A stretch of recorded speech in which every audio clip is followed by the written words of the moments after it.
රෑවිලක් ඉන්න මොකක් කර විනෝදයක් එපා නේද? ඉදිරිපත් වෙන්න ඕනේ. මහින්ද මාත්‍යා බල දෙන්න පුළුවන්. මේ සංජය සෝමනායක. සංජය සෝමනායක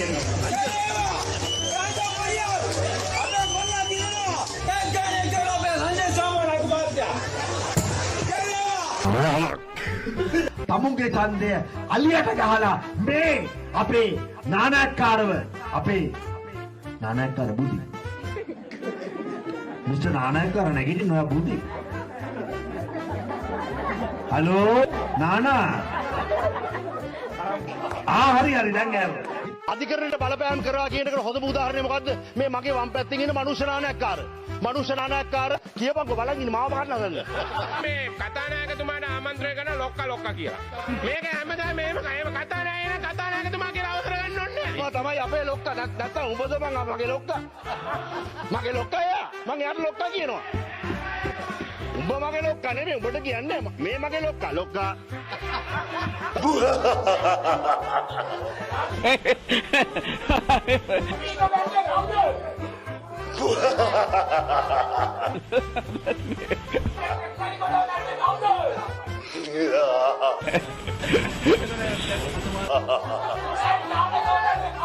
අයියේ කියන්නකෝ අයියා පස්සෙන් ඉන්නවද?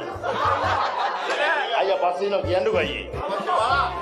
MSD එකක් නෑ. මිනිහෝ මට MSD එකක් නෑ. මිනිහෝ කියන්න එපා. මිනිහෝ කියන්න one shot. නෑ තමුන්නාන්සේට ගරුත්වයෙන් කතා කරනවා නම් ගරුත්වයෙන් කතා කරන්න. one shot මට එක්කම ඇවිල්ලා බලන්න. මඩවලක ඌරෙක්ගේ තත්ත්වෙට පත් වෙනවා. අහල පහල ඌරෙක්ගේ තත්ත්වෙට පත් වෙනවා. බෙල්ල කපන බෙල්ල කපන කුණහරුප කියන වල්ල කපන මොකද්ද මේ කියන්නේ? මෙතුමාම කිව්වා රාජපක්ෂලා මෙතුමාගේ පුතා ඉතින් දොරකම් කළා කියලා. මම කිව්වා. ඇයිද ඒ අම්මපල්ල කියලා කිව්වේ නෑ කියලා. හරි අම්මපල්ල කියන්නේ අම්මපල්ල ආයෙ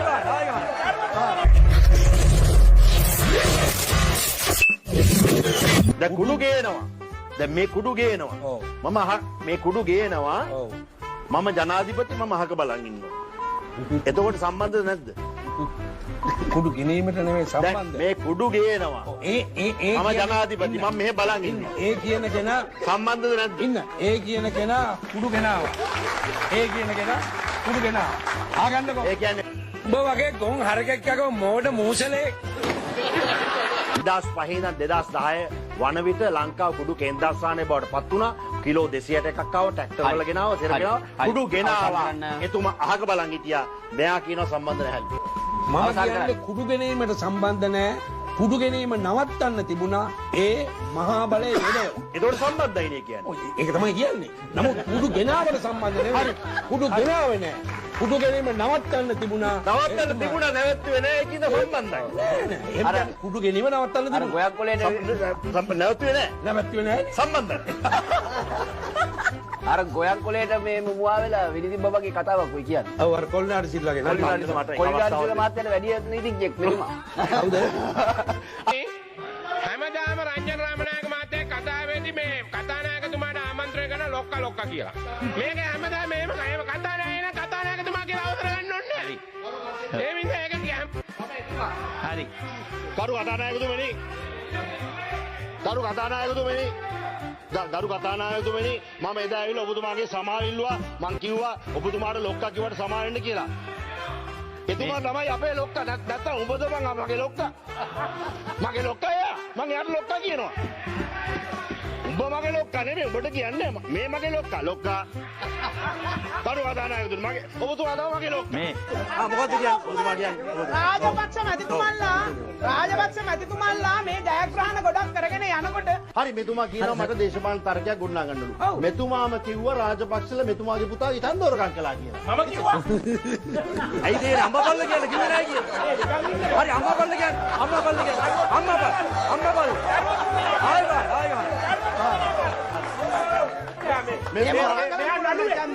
මෙයා හොඳ රංගපාන්නේ. එයා හොඳ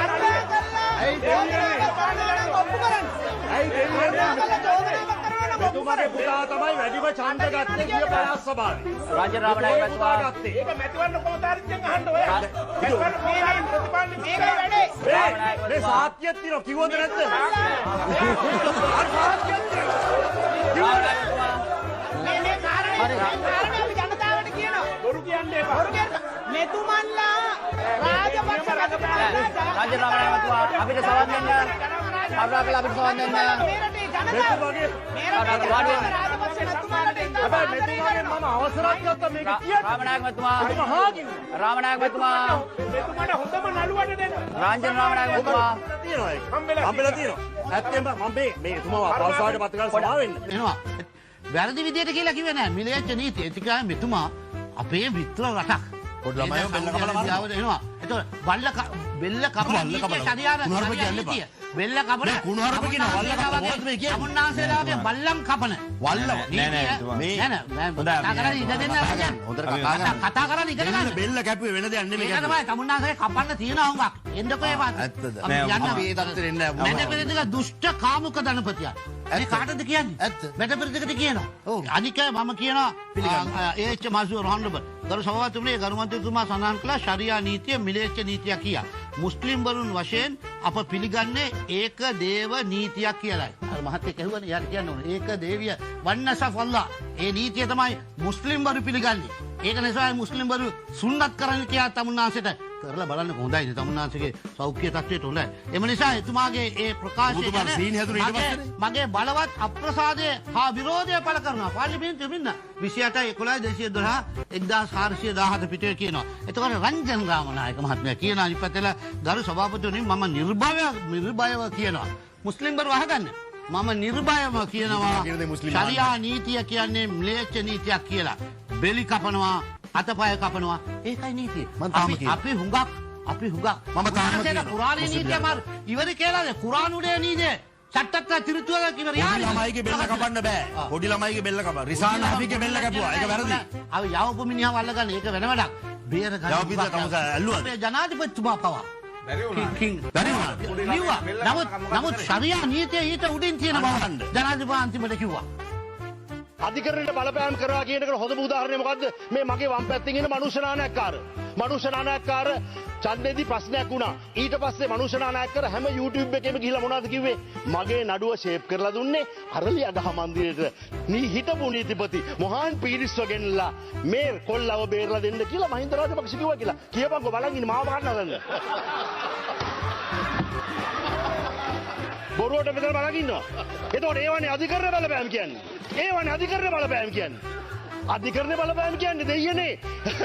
හිටපු ජනාධිපතිතුමා නීතිපතිව ගෙනල්ලා අරලියගහ මන්දිරේට මේ අකාවට ළඟ තියාගන්න කියලා තියෙනවා මෙයාව බේරන්න කියලා. කර්මන්තිතුමා ආස කරන්නේ. ඉතින් ගරු සභාපතිතුමනි සර් බාය පාරම්ම නඩුවක් දාන්නේ නැහැ. මෝ හින්දා මම දන්සක උඹ හින්දා මම අන්න ලංසමට නඩුවක් දානවා කෝටි 500ක්. මම මේකේ රොයිස්ගේ මීටින් එකේ හිටියා. මම ඇහුවා මේකමඩ කුඩු ගේන්නේ කවුද කියලා. ඌ ආයෙ නඩුවක් දාන්නේ මට. යකෝ උඹ දාගන්න ඉන්න නඩු මට දාන්න එපා මම මොනවා. තිත්ඇත්ත ජනතාවට දෙන නාලිකාව. අපක්ෂපාතී නාලිකාව කියලා ඕගොල්ලෝ පුන කියනවා. දැන් අපිට කොන්දක් තිබුණා එදා ඉඳන් මේ හොරාට හොරා කියන්නේ. මේ හඳුන්නෙත් තියලා අපි කට්ටිය හොරා කියන එක එදා ඉඳලා කිව්වා. ඒක ජනතාව සේව් වුණා ඔළුවේ ඩවුන්ලෝඩ් කළා. මිනිස්සු ඒකට ස්තුතියි ඒකට ඡන්දෙ දුන්නා. ඒක පිළිගත්ත අපි කිව්ව දේ. දැන් ඕගොල්ලන්ට කොන්දක් නැත්තේ ඇයි මේ නාලිකාවකට? අපි මෙයා ප්‍රසිද්ධිය ඇත්ත කියන්නේ. මේ අපිව ගෙන්නන්න එපා කිව්වේ කවුද කියලා කියන්න. මම ඔබතුමාගේ උත්තරයක් බලාපොරොත්තු. ඔබතුමා ප්‍රසිද්ධිය මේක කියන්න ඕනේ. මොකද මෙච්චර කල් එතකොට ඔබතුමාලා කිව්වේ බොරුදු සමබර නාලිකාව. අපක්ෂ නාලිකාව කිව්වේ ඇත්ත මේ. අද කවුරුත් නැහැනේ වාද කරන්නේ නැද්ද මෙතුමාවල් ගන්න එනවා. දැන් මේ අයව ගේන්න එපයි කිව්වේ කවුද කියලා නමින් කියන්න ඔබතුමාට කොන්දක් තියෙන්න ඕනේ. හරින ගේන්න එපයි කියනවා. රංජන රාමණයාව ගේන්න එපයි කියනවා. මෙතනට ආපුවම නවත්තනවා. හඳුන්නෙත්ලා JPI එපයි කියලා කියනවා. නිශාන්ත වර්ණසිංහලව ගේන්න එපයි කිව්වේ කවුද? තනි වචනෙන් කියන්න පුළුවන්. ඒ කොන්ද තියෙන්නේ උනේ මේ සමබර නාලිකාවක් නේද? දැන් ඒකාධිපති යුගයේ නෑ. ඔබතුමා කියන්නේ මගේ කාලය අරගෙන කියන්නේ. ඔබතුමාගේ ප්‍රශ්නට පිළිතුරක් දෙන්න පුළුවන්. මොකද හේතුව දැන් වටේ යන්නේ නැතු තනි වචනෙන් කියන්න. තනි වචනෙන් උත්තර දෙක දැන් කවුද කිව්වේ? දැන් ඔබතුමාලා නෑ මට තව මම මෙහෙම කියන්නකෝ. නෑ ඒක නම කියන්නේ. නම විතරයි. නේද නෑ මේක තමයි නම කියන්න මම අන්තිමට මම ඔබතුමාට පිළිතුර දෙන්නකො මෙහෙම දැන් ඔබතුමා ඔබට පිළිතුර දන්නවා පැහැදිලිව නේද ඒ කියන්නේ ඔබතුමාට මේ නාලිකාවට කොන්දක් නෑ මේ නාලිකාවට තර්ජනය කළේ කවුද කියලා කියන්නේ ඒ කියන්නේ තාම බය ඔබතුමා කවුද ශාන්ති දන්න තාම බය දැන් ප්‍රශ්නේ ඉවරයි දැන් ටෙලිෆෝන් ටැප් කරන්නේ නැහැ වගේ දැන් එහෙම තමයි මන්දතුමා මට පොඩි වෙලාවක් දෙන්න දැන් ඔබතුමා මගේ ඒ ප්‍රශ්නේ කාලේ මට ඕන පැහැදිලිව ඔබතුමාට කාලේ දෙන්න නෑ මම නොකියුවට අයියෝ ආයෙත් යනවා මොකද කෂේරුකව නැද්ද කියන්න අපිට කිව්වේ එහෙම ජනාධිපතිතුමා අපිට කිව්වේ අනුෂ පැල්පිට අපිට කිව්වේ බෑ ඔබතුමා පිළිතුර දෙනවා විජා අපිට චරිත හේලත් අපි දැන් තුන් දෙනාගේ නම අහනවා අඩු ආ බය නම් ඔයාලට කොන්දක් නැත්නම් නම් තුන කියනවා ඒ නම් තුනෙන් කොයි එකද කියලාවත් කියන්නේ පළවෙනිට කිව්වේ එක දෙවෙනිට කිව්වේ තුනෙට කිව්වේ බන්දුල පද්ම කුමාර මහත්තයාද අනුෂ පැල්පිටද නැත්නම් ගෝඨාභය රාජපක්ෂද චරිත හේරද්ද අතිගරු ජනාධිපතිතුමාද හිටපු ඒ ඔයාලට කියන්න බයනේ කීයද 1 2 3 4 5 10 කියන්නේ එහෙමවත් කියන්නේ දැන් ඔබතුමා ඒකනම් දොත ගහන. ඉතින් මේක තමයි ජනතාවගේ මම කියන්නේ මේ දැන් පස්සේ ඉවරයි. ඒත් බය. මේ බිය තමයි අපි නතර කරන්නේ. නමුත් ජනතාවද බිය වෙලා නැහැ සුනිල් මහතුමා. අද ජනතාව අපිට ඉස්සරහින්. මම ඒකම දැම්ම සුනිල් හන්දතුමා එදා ඉඳලා දැම්ම. මේගොල්ලෝ කොච්චර නිර්භීතද කිව්වොත් අල්ලාසා දූෂණ කොමිසමේ සභාපතිට දැම්ම එකම පක්ෂය. දරු කරනවා මොමිසුති.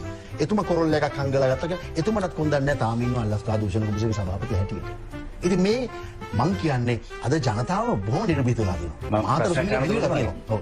දැන්වත් නම කියන්නේ නම කියන්නේ දැන් ඔබතුමාලගේ රජයනේ තියෙන්නේ. ඉතින් ඒ සභාපතිවරයාට පුළුවන් විරුද්ධව ක්‍රියාමාර්ගයක් ගන්න. සභාපතිවරයාට විරුද්ධව ක්‍රියාමාර්ගයක් ගන්න නම කියන්න පුළුවන්. කවුද ඔබතුමා පහුගිය ටිකේම රට යන හැටි ප්‍රෝග්‍රෑම් එක කරා. අපිව ගෙන්නුවේ නැහැ. අපිව ගෙන්න එපා කිව්වේ කවුද මහත්තයෝ? ඒක දැන් මම බැලිම බලාපොරොත්තු. දැන් මම නම කිව්වොත් ඔබතුමා මේ අර සභාපති වටේ යන ඔයා කියන්නේ කවදාවත් මේක ඉවරනකම්වත් කියන්නේ මම දන්නවා. ඔයාට කියන්නේ ඒ කියන්නේ සත්‍යයක් නැති කියන කනගාටු වෙනවා. නමුත් අවසන් මිනිත්තු ගාවක් දෙන්න. කියන්නේම නැද්ද? නෑ ඔබතුමා දන්න නිසා මම කියන්න අවශ්‍ය නැහැ. ඔබතුමා දැන් නම් කීපයක් ප්‍රකාශ කළා. ඉතින් මේක තමයි මේ එතකොට දැන් එක්කෝ උඹලා අයින් කරන්න ඕන නිර්භීත මාධ්‍යකරණය කියන එක ආයෙ දාන්න එපා. අපක්ෂපාතී මාධ්‍යකරණය කියන එක ආයෙ දාන්න එපා. සමබර මාධ්‍යකරණය කියන එක ආයෙ දාන්න එපා. බය මාධ්‍යකරණය කියන එක දාන්න. අපි නම් කියන්න බය මාධ්‍ය සදාචාරය කියන එක දාන්න. ජනන විතානගේම සුවිත් කාර්යවසම්ම මෙතනින් අස් කරන්න කිව්වේ කවුද? ධම්මිත යටිගින මහත්තයා. දැන්වත් කියන්න පුළුවන් වෙනවා මෙච්චර හරි. මගේ කාලේ තනිකර වැය කළේ වාට. කවුද? හොඳයි. හොඳයි කියලා කියන්නේ මම නෑ ඒක දැන් මේ රංජන රමණගේ මන්ත්‍රීතුමා දැන් මෙතන මේ මෙහෙම කාරණාවක් තිබ්බනේ. වටේ යamak නෙමෙයි ඔබතුමා මම හිතනවා හොම් කන්නේ. අද උත්තර දෙන්නේ නෑ කෙලින් උත්තරයක් දෙනවා. වටේ යamak නෙමෙයි දැන් මේ සම්බන්ධ කාරණාව අපිට වගේම අනිකුත් නාලිකාව වලට තිබ්බ ප්‍රශ්නයක් වඩපත් අර නම් හයෙන් එක්කෙනෙක් ඒකවත් කියන්නේ ඒ කිව්ව නම් හයෙන් එක්කෙනෙක්. ඔබතුමා විශ්වාස කරනවා නම් ඒ හයෙන් එක්කෙනෙක් කියලා මම ප්‍රකාශ කරනවා ඔය හයෙන් එක්කෙනෙක් වෙන්නේ නැති කියලා.